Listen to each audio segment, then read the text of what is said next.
Chalo, good evening everyone. So today is 3rd of June. Yesterday we have finished off with our first JEE entrance examination on the chapter trigonometric functions. बरोबर. आता या particular taste मध्ये जे काही questions विचारले होते ते questions आपण आज सॉल्व्ह करायचा प्रयत्न करूया. टोटल 30 क्वेश्चन्स होते, त्यातले 20 क्वेश्चन कंपल्सरी होते, 10 क्वेश्चन तुम्हाला ऑप्शनल होते. बरोबर. त्या 10 पैकी कोणतेही 5 तुम्हाला सोडवायचे होते. राईट. प्रत्येक क्वेश्चन मी डिटेल मध्ये डिस्कस करणार आहे. बरोबर. माझं हेच म्हणणं आहे 2 मिनिटात क्वेश्चन सॉल्व्ह होऊ शकतो, पण मला मॅथ्स किती येते ते महत्वाचं नाहीये.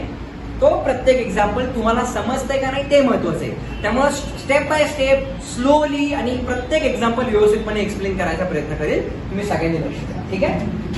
चला आपण जाऊयात द व्हेरी फर्स्ट क्वेश्चन. काय दिला होता बघूयात आपण. पहिला क्वेश्चन. येस. चला करायचं चालू. मग बघा पहिला क्वेश्चन दिला होता आपल्याला. काय दिले आपल्याला. tan x दिलाय आपल्याला b/a आणि त्यांनी सांगितले व्हॅल्यू कॅल्क्युलेट करा. कुणाची. a times cos 2x plus b times sin 2x. हा क्वेश्चन कुणी सोडवलाय का. Any one of you. ह्याचा आन्सर कुणाला आलं होतं का. नाही. एकदम सोपा क्वेश्चन आहे, काहीच नाही. त्यासाठी ट्रिग्नोमेट्रीचे बेसिक फॉर्म्युले मला माहित असणे एक्सपेक्टेड होतं. बरोबर. आता काय क्वेश्चन दिलाय बघा आपल्याला. भले आता हे जेईचे आहे, पण कदाचित हा क्वेश्चन 12th मध्ये आहे असं कन्सिडर करा. ओके. आणि याला सॉल्व्ह करायचा प्रयत्न करूया. ठीक आहे. काय दिले बघा आपल्याला. a times cos of 2x दिले plus b times sin of 2x असं दिलेलं आहे. राईट. Yes or no. आणि याचीच व्हॅल्यू आपल्याला कॅल्क्युलेट करायला लागली. तर can I write this as a times. आपल्याला गिवन मध्ये काय दिले. मी नेहमी सांगतो की आपलं आन्सर हे गिवन मध्येच लपलेलं असतं. गिवन मध्ये tan x ची टर्म दिली. बरोबर. मग आपल्याकडे cos 2x चा असा कुठला फॉर्म्युला आहे का जो tan मध्ये आहे. किती नंबरचा फॉर्म्युला. चौथा फॉर्म्युला. बरोबर. तर काय लिहितोय मी 1 मायनस tan स्क्वेअर एक्स. ते tan मोठं लिहिण्यापेक्षा मी त्याला लिहू बरं t स्क्वेअर. तर tan x ला मी t अज्युम करतो. बरोबर. हा जो tan x आहे आपण t अज्युम केलाय. So 1 minus t square upon 1 plus t square हा झाला माझा cos 2x चा फॉर्म्युला. बरोबर. Plus b times sin 2x हा असा कुठला फॉर्म्युला आहे का त्याच्यामध्ये tan आहे. कुठला फॉर्म्युला. दुसरा फॉर्म्युला. काय फॉर्म्युला आहे तो. 2 times tan x upon 1 plus tan square of x. बरोबर इथपर्यंत. Yes or no. आता t म्हणजे काय आपला tan x. मग जिथे जिथे t आहे त्या t ची व्हॅल्यू त्यांनी गिवन मध्ये दिली. किती दिली ती b/a. याचा बेस सेम आहे म्हणजे न्यूमरेटर मर्ज व्हायला पाहिजे. चला मी न्यूमरेटर मर्ज करूया. सो a इंटू ब्रॅकेट काय मिळालं बघा 1 minus t square plus b into bracket twice t whole upon काय मिळालं मला 1 प्लस t स्क्वेअर. बरोबर इथपर्यंत. आता त्या टी ची व्हॅल्यू माझ्याकडे आहे. किती आहे त्या टी ची व्हॅल्यू. टी ची व्हॅल्यू आहे b अपॉन a. बरोबर. मग मी ती व्हॅल्यू इथे सबस्टिट्यूट करतो. Let's see what I will get. So a into bracket 1 minus T square. T square म्हणजे लिहू का इथे काय मिळालं मला b square upon a square. बरोबर आहे. प्लस b टाइम्स काय मिळालं रे 2 टाइम्स t म्हणजे पुन्हा काय रे आपलं b अपॉन a. इथेपर्यंत ओके का रे. होल अपॉन डिनोमिनेटर मध्ये काय मिळते मला 1 plus it is b square upon a square. Right. So that is equals to a into bracket. आता नुसता 1 म्हणजे 1 अपॉन 1 करूया क्रॉस मल्टिप्लिकेशन. काय मिळालं राईट पंच मायनस लेफ्ट पंच म्हणजे काय मिळालं a square minus b square upon a square. बरोबर. ही माझी पहिली टर्म झाली. प्लस इथे काय मिळालं twice b square upon a whole upon मला काय मिळालं रे नुसता 1 म्हणजे पुन्हा 1 अपॉन 1 करा क्रॉस मल्टिप्लाय. काय मिळालं इथं a square plus b square upon a square. बरोबर. याचा बेस a स्क्वेअर आहे. बरोबर. म्हणजे वरचा पण बेस जर a स्क्वेअर आला तर वरचा a स्क्वेअर हा a स्क्वेअर मला कॅन्सल करता येईल. तर मी काय करतोय जर मला वरती पण बेस a स्क्वेअर पाहिजे तर आपण काय करूया. इथे काय मिळते बघा that is equals to a into bracket. इथे काय मिळते बघा a square minus b square upon याचा तर बेस a स्क्वेअर ऑलरेडी आहे. आता याचा पण बेस a स्क्वेअर आणायचा आहे. जर याचा बेस मला a स्क्वेअर आणायचा असेल तर कॅन आय से मला इथे a ने मल्टिप्लाय करतो आणि इथे a ने डिवाइड करतो. म्हणजे मला टर्म काय मिळते चेक करा. What will I get. इथं प्लस काय मिळालं twice b square a upon काय मिळालं a square whole upon check करा a square plus b square upon a square अशी टर्म मिळते. आता या दोघांचा बेस सेम झाला. दोघांचा बेस सेम झाल्यास काय होईल माझा न्यूमरेटर मर्ज होणार आहे. जर न्यूमरेटर मर्ज झाला तर मला काय मिळते वरती चेक करा a into bracket a square minus b square plus twice a into bracket b square whole upon a square upon a square plus b square whole upon a square. आता हा a square या a square बरोबर झाला cancel. म्हणजे आता वरती बघा माझ्याकडे काय राहिले. इथे चेक करा माझ्याकडे a आहे. इथे चेक करा माझ्याकडे a आहे. तर मी ए कॉमन घेऊ शकतो का रे? जर मी ए वाली टर्म कॉमन घेतली तर काय मिळते चेक करा, ए इंटू ब्रॅकेट बघा काय मिळते. जर ए कॉमन घेतला तर पहिल्या टर्म मध्ये काय राहिलं माझ्याकडे, a square minus b square plus दुसऱ्या स्टेप मध्ये काय राहिलं माझ्याकडे, ट्वाइस बी स्क्वेअर राहील. सो इथं किती मिळालं मला सांगा, this will be twice b square upon खाली काय राहिले आपल्याकडे, a square plus b square. Do you all agree with me? म्हणजे काय मिळालं, ए इंटू ब्रॅकेट इथं राहिले ए स्क्वेअर मायनस, आता इथे बघा 2b स्क्वेअर मधून एक बी स्क्वेअर गेला म्हणजे किती राहिला रे, एक बी स्क्वेअर राहिला. म्हणजे इथे किती आलं, पॉझिटिव्ह बी स्क्वेअर अपॉन खाली काय राहिलं माझ्याकडं, a square plus b square. म्हणजे हा a square plus b square या a square plus b square बरोबर कॅन्सल झाला आणि मला आन्सर मिळालं a, which is satisfying condition for option number D. आता बऱ्याच जणांनी तुक्का मारला असेल 4 मार्क, पण जर तुक्का चुकला असेल तर -1. आणि मला पर्सनली असं वाटते की हा क्वेश्चन अजिबात टफ नव्हता. मी नेहमी सांगतो की आपला आन्सर हे गिवन मध्येच असतं. cos 2x चा फॉर्म्युला tan मध्ये माहिती आहे आपल्याला, जो फॉर्म्युला माहिती आहे तोच सबस्टिट्यूट करायचा होता. sin 2x चा डबल अँगल मधला tan मधला फॉर्म्युला माहिती, म्हणजे हा क्वेश्चन फक्त आणि फक्त अल्जेब्राचा होता, ज्याच्यामध्ये फक्त मला एलसीएम घ्यायचा होता. ट्रिग्नोमेट्रीचे 2 बेसिक फॉर्म्युले जे आपण 11th मध्ये लर्न केले, 11th मध्ये, 12th मधले पण नाही फॉर्म्युले डबल अँगल. 11th मध्ये हा क्वेश्चन फक्त आणि फक्त अल्जेब्राचा क्वेश्चन होता, ज्याच्यामध्ये फक्त मला एलसीएम घेऊन सॉल्व्ह करायचा होता. एवढा इझी क्वेश्चन होता आणि हा एक क्वेश्चन तुम्हाला 4 मार्क्स देणार होता. चला एनिवेज, नसेल आलं त्यावेळी इट्स ओके, पण मी अज्युम करतो की आता तरी हा क्वेश्चन आपल्याला कळाला असेल. म्हणजे उद्या फ्युचरमध्ये हा क्वेश्चन फॉर्च्युनेटली जर आपल्याला जेई मध्ये किंवा एमएससी सीईटी मध्ये आला तर आता आपल्याकडे तो कॉन्फिडन्स पाहिजे की येस, या क्वेश्चनला मी सॉल्व्ह करू शकतो किंवा शकते. असं नको व्हायला की ना त्यावेळी आला, ना आज कळतोय, ना ज्यावेळी येईल त्यावेळी मला कसं सॉल्व्ह करायचं कळेल. असं झालं तर मग I wish you all the very best. मी फक्त तुमच्या फॉर्च्यूनलाच नमस्कार करतो, म्हणजे तुमचं फॉर्च्यून काय आहे ते माहित नाही मला. बरं चला, let's proceed towards next question. अतिशय सोपा क्वेश्चन होता हा, तर आय अज्युम की तुम्हाला आता हा क्वेश्चन कळाला असेल. ठीक आहे, चला जाऊया नेक्स्ट क्वेश्चन. बघा आता नेक्स्ट क्वेश्चन काय दिलाय चेक करा. काय दिलं आपल्याला, 2 times sine alpha upon 1 plus cos alpha plus sine alpha equal to x. Then आता काय विचारले कॅल्क्युलेट करायला, 1 minus cos alpha minus sine alpha upon cos alpha असं काहीतरी विचारले. बरोबर, म्हणजे आपल्याला जो गिव्हन डेटा दिलाय, बरोबर, तो गिव्हन डेटा काय दिलाय आपल्याला, हा दिलाय. बरोबर, मला याच्यावरून हे आन्सर काढायचं. यस ऑर नो, हो की नाही? आपण काय करूया, इथे चेक करा की इथे जी टर्म आपल्याला दिली ही पॉझिटिव्ह वाली टर्म दिली, वरती जी टर्म विचारली ती निगेटिव्ह वाली विचारली. बरोबर, आता हे आन्सर काढायचे, याचा आन्सर काढायचा म्हणजे मला गिव्हन डेटा वापरला पाहिजे. आधी गिव्हन डेटा लिहूयात. काय दिले बघा, काय दिले आपल्याला, 2 टाइम्स साइन अल्फा अपॉन काय दिले रे, 1 plus cos of alpha plus sign of alpha. बरोबर आहे, हो की नाही? आणि आपल्याला आन्सर मध्ये काय पाहिजे, 1 minus cos alpha minus sine alpha पाहिजे. तर मी काय करतो, याला 1 minus cos alpha minus sine अल्फाने मल्टिप्लाय करतो, म्हणजे मला न्यूमरेटर मिळतोय बघा.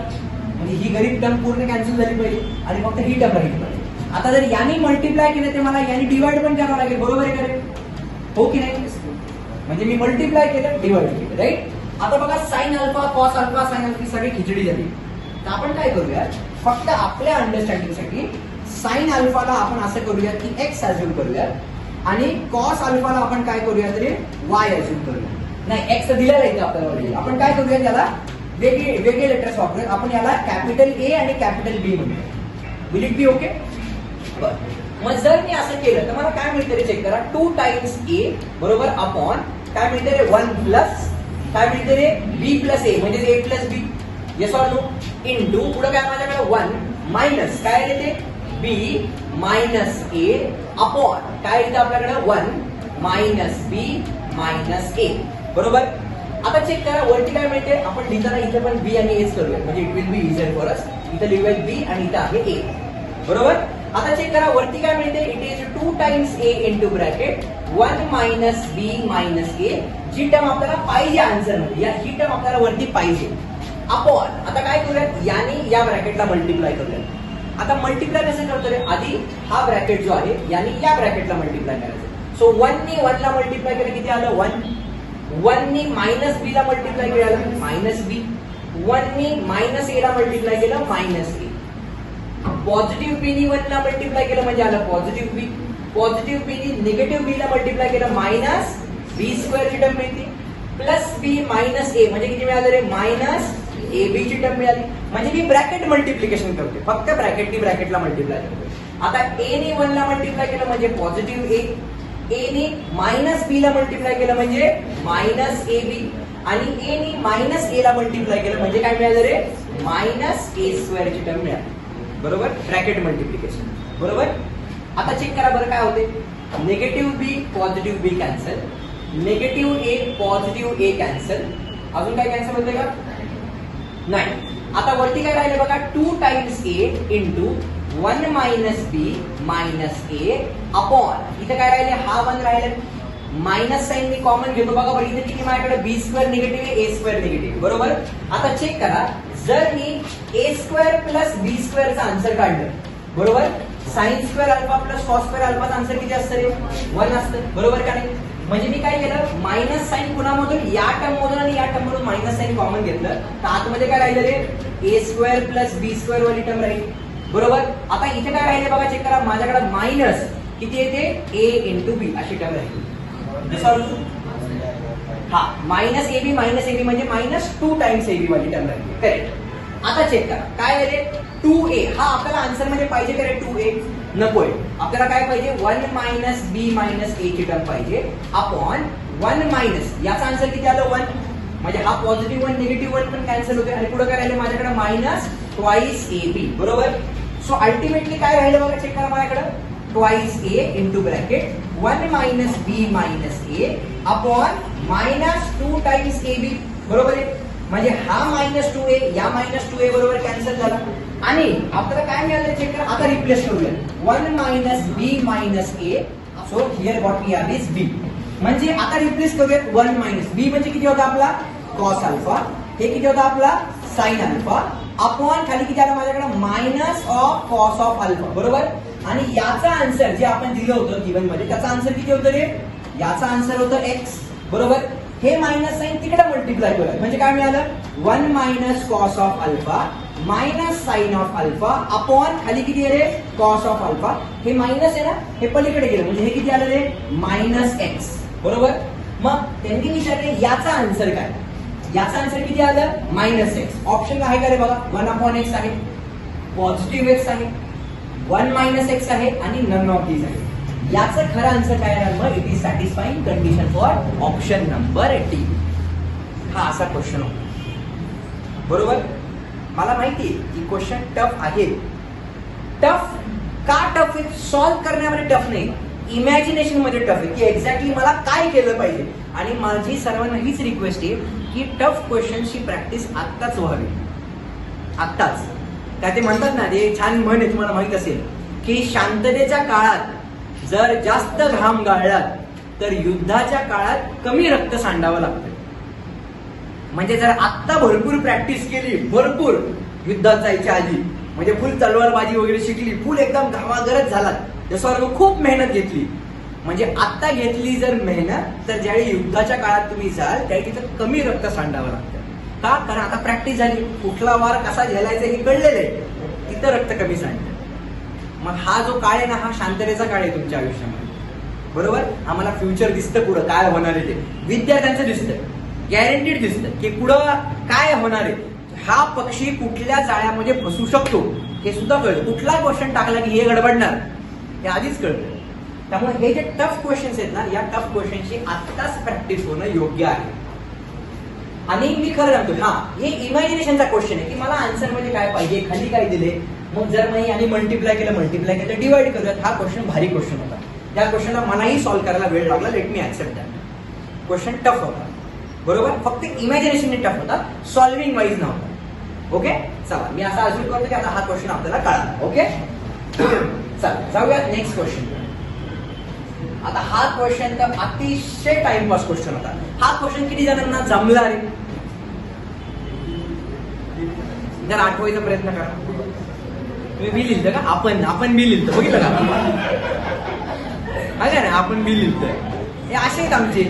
हा बघा आता काय करायचं, किती इझी क्वेश्चन आहे, आपण चेक करूया. आता हा क्वेश्चन तुम्हीच मला सांगाला की हा नोटबुक मध्ये घेतलेला टाईपचा होता का नाही. ओके बघा काय दिलेलं आपल्याला, चेक करा. In a triangle ABC right angle at B. बरोबर, याचा अर्थ काय रे, अँगल बी 90 डिग्री. आता काहीतरी रिझन असलं पाहिजे जिथं अँगल बी 90 येते. बरोबर, पुढे काय दिले आपल्याला, चेक करा. त्यांनी दिले एस मायनस ए चा आन्सर दिले 3 आणि आपल्याला दिले काय रे, एक्स मायनस सी चा आन्सर किती दिले आपल्याला 2. आणि त्यांनी सांगितले या ए ची आणि या सी ची काय व्हॅल्यू आहे. बरोबर, आता तुम्हीच मला सांगा, हा जेईच्या क्वेश्चन असा समजूच नका, हा नॉर्मल 12th मध्ये विचारलेला क्वेश्चन आहे असं समजा. तुम्हीच मला सांगा एस म्हणजे काय असतं रे, सेमी पेरिमीटर. बरोबर, मग सेमी पेरिमीटरचा काय फॉर्म्युला लर्न केलाय आपण, a plus b plus c upon 2 semi perimeter. मग या एस च्या ऐवजी जे मला माहिती आपण ते लिहू ना, बघू आन्सर येते का. तर या एस च्या ऐवजी मी काय लिहितोय, a plus b plus c upon 2 minus a is equal to काय मिळालं मला 3. आता नुसता ए आहे म्हणजे ए अपॉन 1 करा, क्रॉस मल्टिप्लाय. काय मिळालं बघा, a plus b plus c minus 2a upon 2 is equal to किती मिळालं 3. आता चेक करा इथे काय मिळते, बी प्लस सी दिसतंय का, या ए मधून मायनस 2a गेला म्हणजे minus a is equal to हा 2 इकडे मल्टिप्लाय करा, किती मिळालं मला 6. म्हणजे आपल्याला हे एक इक्वेशन मिळालं. सगळेजण आहात माझ्या बरोबर. तशाच पद्धतीने जर मी याला सॉल्व्ह करायचा प्रयत्न केला, काय करूया, या एस ला पुन्हा a plus b plus c by 2 लिहूया, minus c upon 1 is equal to किती आला रे 2.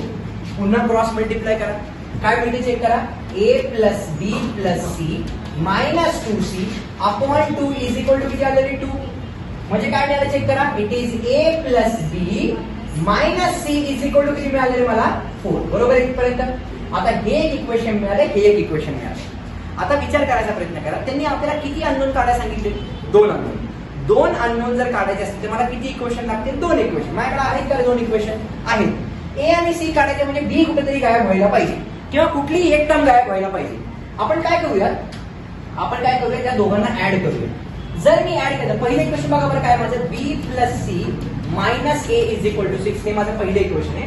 दुसरं इक्वेशन काय रे बघा, बी बरोबर plus a minus c is equal to किती रे 4. Yes or no.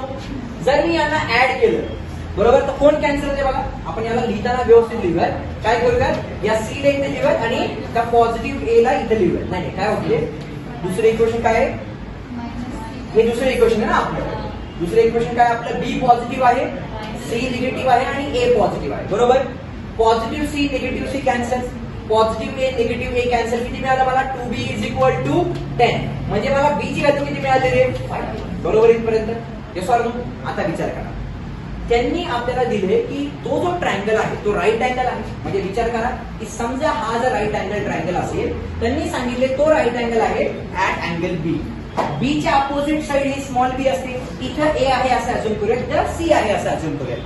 जर माझी हायपोटेनियस 5 आली, ए च्या अपोजिट काय असणार स्मॉल ए, सी च्या अपोजिट काय असणार स्मॉल सी. जर माझी हायपोटेनियस 5 असेल बरोबर, तर बाकीच्या 2 साइड कुठल्या झाल्या रे, कुठला, पायथागोरस ट्रिपलेट. म्हणजे माझ्या बाकीच्या साइड 3 आणि 4 असल्या पाहिजेत. Yes or no. मग आता हा ऑप्शन एलिमिनेट झाला, हा ऑप्शन एलिमिनेट झाला. बरोबर का नाही. मग आता लिहिताना कुठला लिहायचा, हा एक मोठा प्रश्न आहे की हा लिहायचा का हा लिहायचा. कारण त्यांनी देताना पण कसं कन्फ्युज केले बघा.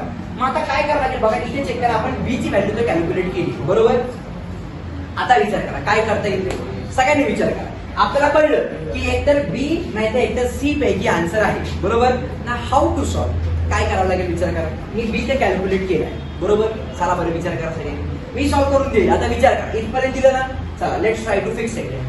काय करावं लागेल आता, आपल्याकडे हे इक्वेशन आहे, हे इक्वेशन आहे, बी ची व्हॅल्यू मला मिळाली ना, याच्यामध्ये टाकूयात म्हणजे ए आणि सी मिळून जातील. गप्पा मारू नका.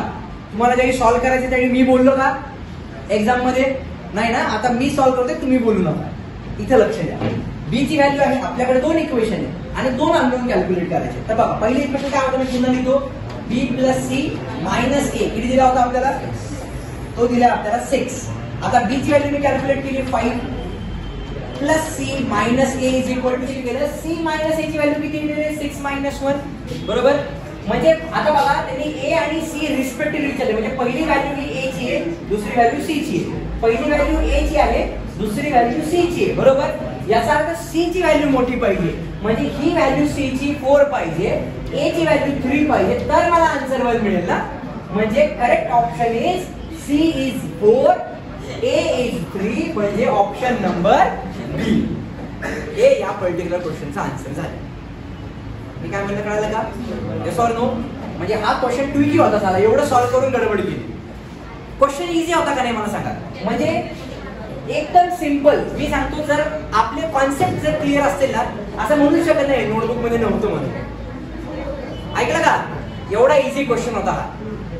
ठीक आहे, चला ते इट्स ओके. हा क्वेश्चन आला आपल्याला, याचा correct answer is option number b. Okay, चला जाऊया next question. Yes yes yes, इथं मस्त आहे. आता बघा हा क्वेश्चन, आणि येस मी तुम्हाला सांगितलंय की क्रॅश कोर्सची पण एक आपल्याला फॉर्म्युला नोटबुक बनवणं एक्सपेक्टेड आहे, बरोबर. त्याच्यामध्ये जसे जसे आपल्याला नवीन फॉर्म्युले कळत जातील, इथे लिहिले बघा सुपर डुपर हिंट म्हणून, बरोबर. काय ते आता माहिती असं कसं होतं की बऱ्याच वेळा क्रॅश कोर्स मध्ये बऱ्याच गोष्टी डिस्कस केल्या जातात, पण ते त्यावेळी नेमकं शिकवायच्या टाइमला विसरून जातं. पण हा क्वेश्चन बघितला मला ते आठवलं. काय बघा, त्यांनी सांगितले let a comma b comma c इथे कॉमा पाहिजे, बरोबर. Are the angles of a plane triangle. tan a/2 दिलाय 1/3, tan b/2 दिलाय 2/3 आणि tan c/2 कॅल्क्युलेट करायला हवं, बरोबर. आता आपल्याला माहित पाहिजे की ट्रायंगल एबीसी मध्ये जोड्या लावायच्या आणि हाफ अँगलच्या जोड्या लावायच्या. tan a/2 into tan b/2 sequence बघा, a आणि b चा सिक्वेन्स आहे, b आणि c चा सिक्वेन्स आहे, लास्टली c आणि a चा सिक्वेन्स आहे, बरोबर. जर आपण tan मध्ये हाफ अँगल एकमेकांना मल्टिप्लाय करत गेलो, म्हणजे काय, tan a/2 into tan b/2 plus tan c/2 into tan b/2 आणि tan c/2 into tan a/2 जर आपण हे कॅल्क्युलेट केलं, हे आन्सर नेहमी किती येतं रे? 1. इतकी ही सिंपल ट्रिक आहे, म्हणजे खूप मोठं रॉकेट सायन्स वापरायची गरज नाही. म्हणून मी सांगितले ही ट्रिक आपल्या लक्षात असलं पाहिजे. ज्यावेळी आपण ट्रिग्नोमेट्री बद्दल बोलू, एका ट्रायंगल मध्ये tan वाले ratio tan a/2 tan b/2 plus tan b/2 tan c/2 plus tan c/2 आणि tan a/2 याचा आन्सर नेहमी किती येतं रे? 1. का? तुम्ही काय करा, एकदा 45 45 90 हा ट्रायंगल घेऊन ट्राय करा. a ची व्हॅल्यू 45 घ्या, b ची व्हॅल्यू 45 घ्या, c ची व्हॅल्यू 90 घ्या, बरोबर. किंवा काय करा, इथे बघा /2 दिले ना, मग तशानुसार म्हणजे 30 60 90 घेऊन बघा काय होते. तुम्हाला हे आन्सर नेहमी 1च मिळेल, बरोबर. त्यामुळे आपण लक्षात ठेवूया की जर मी हाफ अँगलचं मल्टिप्लिकेशन ठेवलं इन टर्म्स ऑफ tan, आपल्याला आन्सर नेहमी 1 मिळणार, बरोबर. मग आता हा कॉन्सेप्ट जर मी इथं वापरला, बघा tan a/2 ची व्हॅल्यू आहे का आपल्याकडे? आहे 1/3 इंटू tan b/2 आहे का आपल्याकडे? 2/3 प्लस tan b/2 आहे 2/3, tan c/2 कॅल्क्युलेट करा, त्याला म्हणूया x, बरोबर. प्लस tan c/2 कॅल्क्युलेट करूया, त्याला म्हणायचं x. tan a/2 किती आहे आपला? 1/3, that is equals to what? 1. म्हणजे काय मिळालं चेक करा, इथं मल्टिप्लिकेशन आहे, बेस सेकंड म्हणजे मर्ज करू नका. दिस इज 2 डिवाइडेड बाय 9 प्लस इथे किती आलं रे? 2x/3 प्लस इथे किती आलं? x/3 is equals to 1. आता चेक करा, इथे 2/9 आला राहिला, प्लस या दोघांचा बेस सेम आला, म्हणजे न्यूमरेटर मर्ज झाले. सो काय मिळालं मला? 2x plus x/3 is equal to 1, बरोबर. म्हणजे काय म्हणजे इथे येतोय मी, what will I get? 3x/3 is equal to 1. ही जी 2/9 ची टर्म पॉझिटिव्ह होती त्या साईडला गेल्यास निगेटिव्ह झाली, म्हणजे इथे किती आलं रे? -2/9 आलं. सो हा 3 कॅन्सल झाला. So x is equals to नुसता 9 आहे म्हणजे 9/1 करा cross multiply. So it is 9 - 2/9. So x ची व्हॅल्यू किती आली रे? 7/9, which is satisfying condition for option number A, बरोबर. हे मी समजू शकतो की हे कदाचित तुम्हाला माहित नसेल, बरोबर. तर हा क्वेश्चन सुद्धा एक नवीन ट्रिक वरती डिपेंडेंट आहे. हे माहित असतं, कुठे लगेच लिहून ठेवायचंय. ज्यावेळी आता याची घरी जाऊन, ज्यांचं नीट नाहीये, बरोबर, त्यांनी घरी जाऊन ह्याची नोट बनवायची प्रॉपर, की बाबा जी चाटे क्लासमध्ये जेईची पहिली टेस्ट झाली, त्या पहिल्या टेस्टमध्ये कुठल्या शॉर्टकट टिप्स अँड ट्रिक्स होत्या, मग वरती हेडिंग लिहायची टेस्ट नंबर 1, त्याच्यामध्ये ही सुपर डुपर हिंट नंबर 1. जर पुढे सॉल्व्ह केलं सुपर डुपर हिंट नंबर 2. आणि हे ज्यावेळी आपण ओव्हरव्ह्यू करतो, मी सांगितलं ना, हा आत्ताच टाइम आहे ती क्रॅश कोर्सची नोटबुक बनवायचा, कारण आज पहिली टेस्ट झाली आहे कुठं काल, आता सुरुवात होणार आहे. हे तुम्ही त्या वीक मध्ये कंटिन्यू अभ्यास केलात म्हणजे जी ग्रँड टेस्ट असेल तुमची ग्रँड टेस्ट बरोबर, त्या ग्रँड टेस्टला हीच रिव्हिजन करून घ्यायची, सुपर डुपर टेस्ट असं करायचं. आणि ज्यावेळी तुम्ही क्रॅश कोर्सचा अभ्यास करायला जाल फ्युचरमध्ये 12वी झाल्यानंतर, त्यावेळी ही नोटबुक तुम्हाला नंतर खूप हेल्पफुल ठरेल की तुमच्याकडे ऑलरेडी सगळ्या शॉर्टकट टिप्स अँड ट्रिक्स एका नोटबुकमध्ये दिलेल्या आहेत, फक्त ती नोटबुक रिवाइज करायची. ठीक आहे, चालेल. हा पण क्वेश्चन खूप इझी होता. Let's proceed towards next question. बघा आता हा क्वेश्चन किती वेळा क्वेश्चन सॉल्व्ह केला होता आपण, खूप वेळा सॉल्व्ह केला. बघा काय क्वेश्चन दिला आपल्याला, b + c / 11 a + c / 12 a + b / 30. काय विचारले, cos a / alpha, cos b / beta, cos c / gamma आणि विचारले अल्फा बीटा गॅमाचे आन्सर काढा. अल्फा बीटा गॅमाचे आन्सर काढा.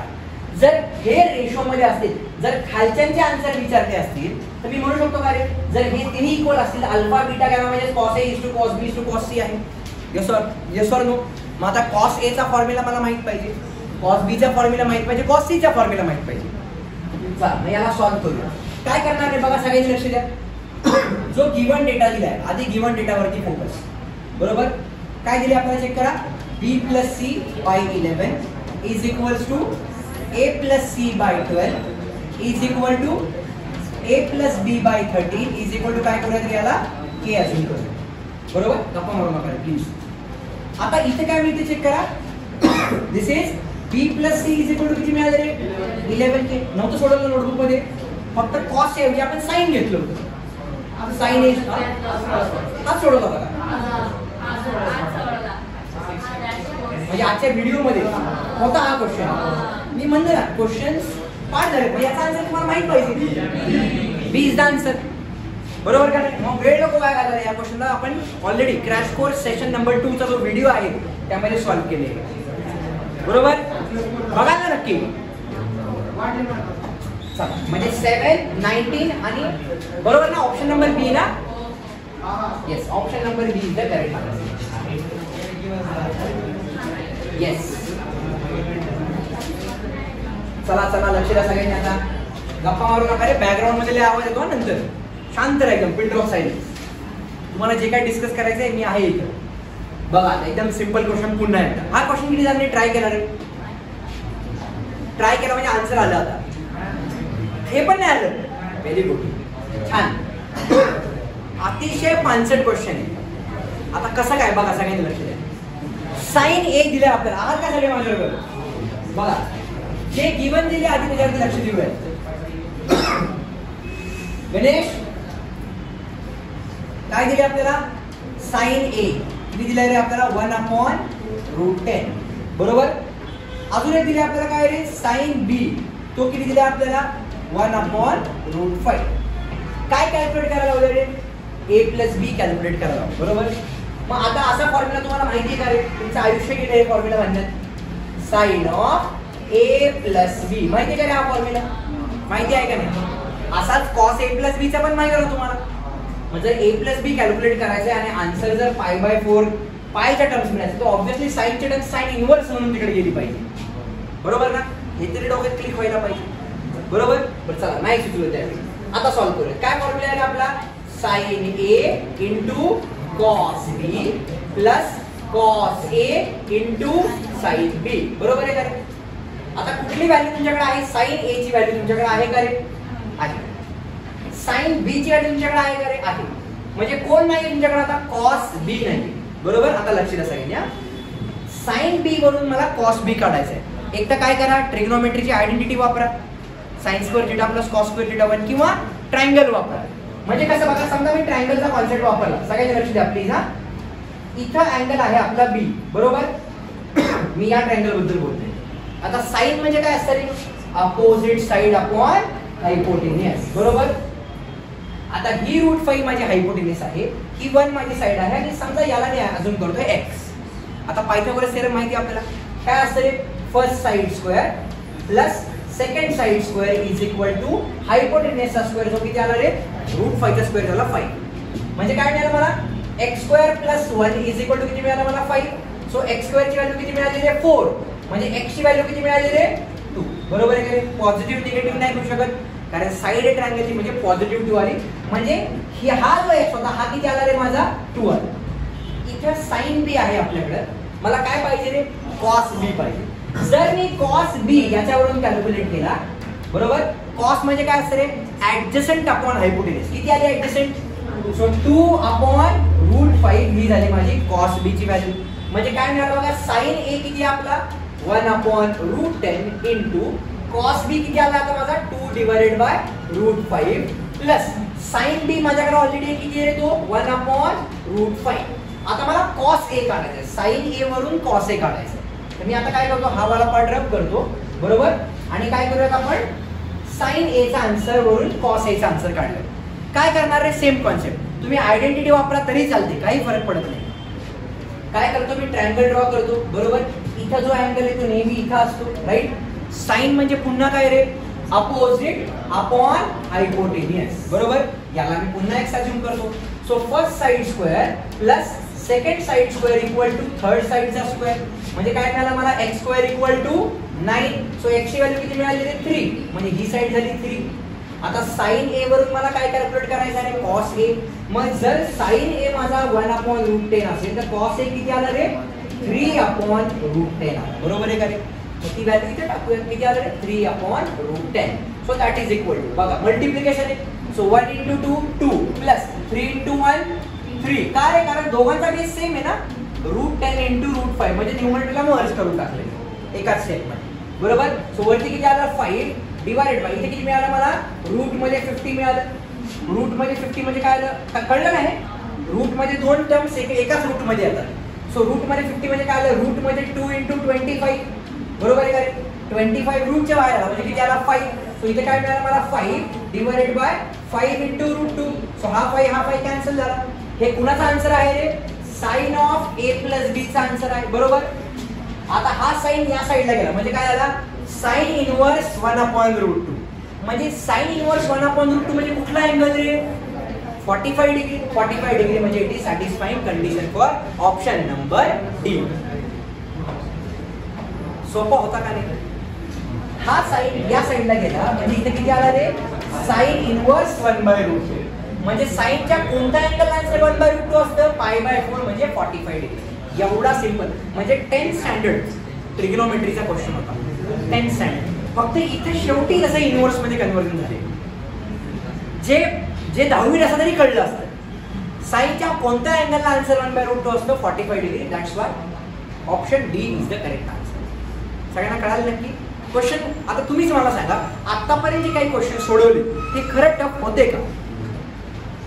क्वेश्चनकडे बघायचा पर्स्पेक्टिव्ह वेगळा आहे. फक्त ज्यावेळी एखादा क्वेश्चन नवीन येतो त्यावेळी तो टफ वाटतो, पण ज्यावेळी तुम्ही शांतपणे बसून त्याला सॉल्व्ह करता, आणि हीच एक्झाम आहे की जिथं ऍक्च्युअल प्रेशर तुम्ही किती कॅल्क्युलेट करता ना, म्हणजे कसं हँडल करता, that is what is matters. कारण त्या 1 तासामध्ये ह्या सर्व गोष्टी सुचणं एवढं सोपं नाहीये. पण मला एकच म्हणायचं, कुणीतरी आहे जो ऑल इंडिया रँक 1 काढते आणि कुणीतरी आहे जो पूर्ण पेपर ब्लँक सोडून येतोय.